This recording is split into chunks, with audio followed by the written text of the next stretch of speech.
Oke, dalam konten kali ini kita akan membahas terkait dengan sebuah taktik yang sangat visioner dari seorang pelatih top dunia bernama Pep Guardiola, yang mana ini akan kita bahas dalam segmen bongkar taktik. Oke, ayo kita mulai.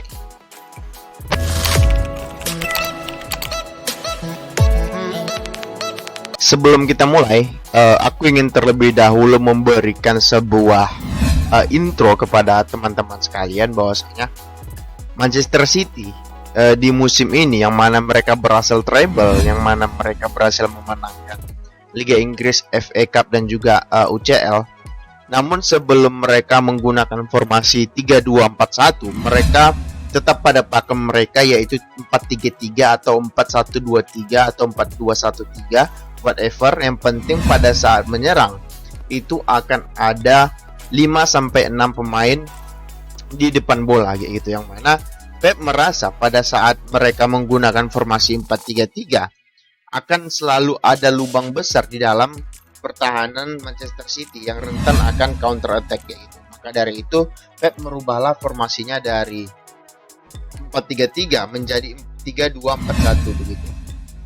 Nah, sebelum kita bahas 3-2-4-1-nya, kita akan terlebih dahulu membahas formasi awalnya, yaitu 4-3-3, apa kelebihan dan kekurangan dari formasi tersebut. Oke, mari kita ke taktik tombol. Nah, ini sudah ada formasi Manchester City. Manchester City adalah yang menggunakan baju seperti baju mereka biru langit. Nah, inilah kurang lebih formasi yang selalu digunakan oleh Pep Guardiola di formasi 4-3-3-nya. Di sini selalu ada Ederson. Dulu di sini ada Walker, Cancelo, Diaz, mungkin di sini Akanji atau siapa dia boleh aja, Rodri, De Bruyne, Bernardo, Mahrez, Haaland dan juga Grealish sekarang gitu. Nah, pada saat mereka menyerang, shape-nya akan berubah menjadi seperti ini.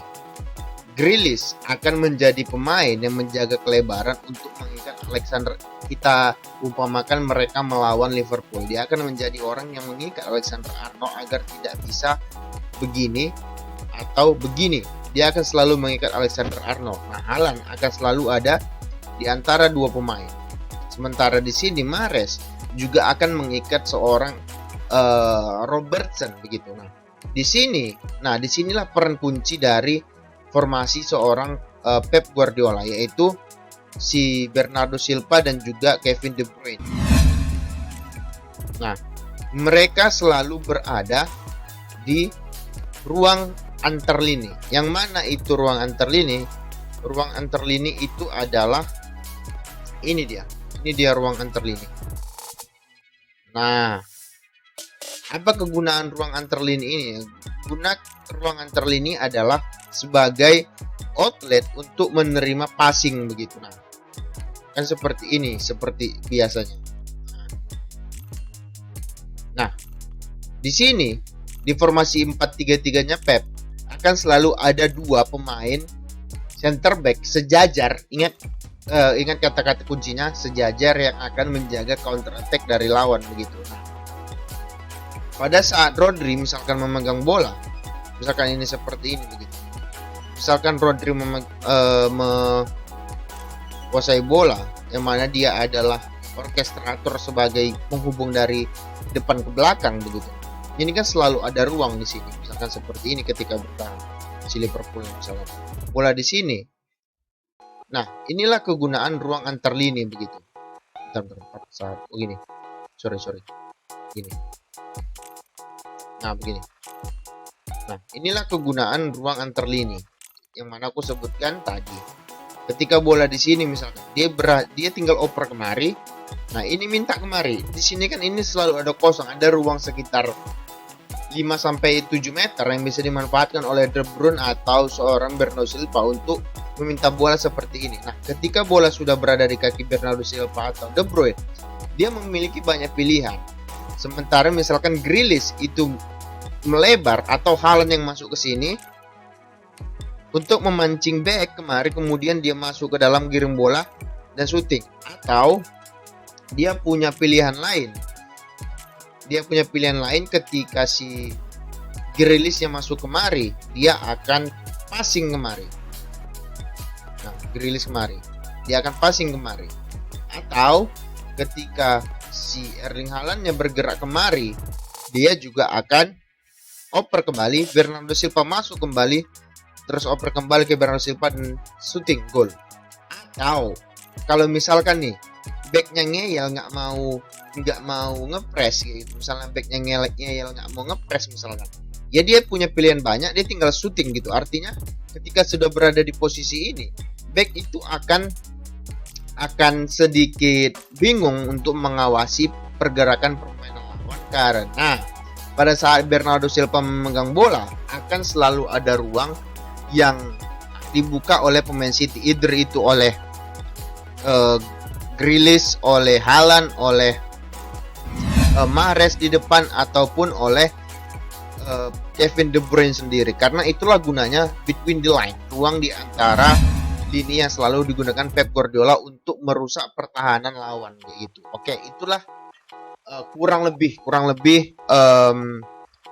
pertahanan dari atau analisa terkait dengan formasi 4-3-3-nya Pep Guardiola. Nah, itu kelebihannya. Nah, kekurangannya di mana?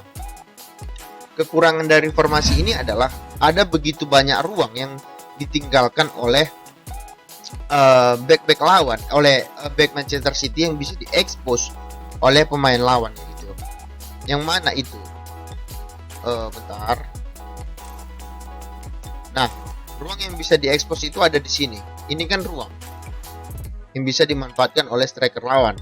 Ini juga ruang bisa dimanfaatkan oleh striker lawan untuk counter attack. Ini juga ruang yang bisa dimanfaatkan untuk counter attack. Ini juga ruang yang bisa dimanfaatkan untuk counter attack gitu. Jadi ada 1 2 3 4 ruang yang bisa dimanfaatkan oleh pemain lawan ketika bermain melawan Manchester City. Itulah yang tidak diinginkan oleh seorang Pep Guardiola ketika memasang 4-3-3 gitu loh. Dan juga bisa kita lihat Manchester City sering kebobolan melalui sektor sayap ini gitu. Mereka selalu kebobolan lewat sektor sayap melalui pemain-pemain lawan yang kencang-kencang. Yang sering mengekspos ini adalah Wilfried Zaha-nya si Crystal Palace di musim-musim terakhir ini kayak gitu loh. Karena memang Wilfried Zaha memiliki kecepatan gitu loh. Nah, kalau itu tadi adalah 4-3-3-nya Pep Guardiola, sekarang kita akan membahas terkait dengan formasi 3-2-4-1 Pep Guardiolanya yang sangat sensasional di musim ini. Bahkan seingatku Manchester City belum pernah kalah ketika mereka menggunakan formasi 3-2-4-1 ini gitu. Jadi kita akan bahas apa kekurangan dan kelebihannya, oke?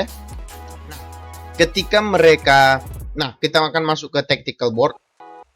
Nah, ketika mereka menggunakan 3-2-4-1, shape-nya ketika ya secara di atas kertas akan seperti ini begitu. Cuman kalau ketika mereka bermain, shape-nya akan berubah menjadi seperti ini. Erling Haaland tetap menjadi target man. Seperti 4-3-3 tetap, sebenarnya sistemnya tetap sama gitu. Cuman yang membedakan adalah pada saat bertahan dan menyerangnya. Nah, di sini akan tetap ada Kevin De Bruyne dengan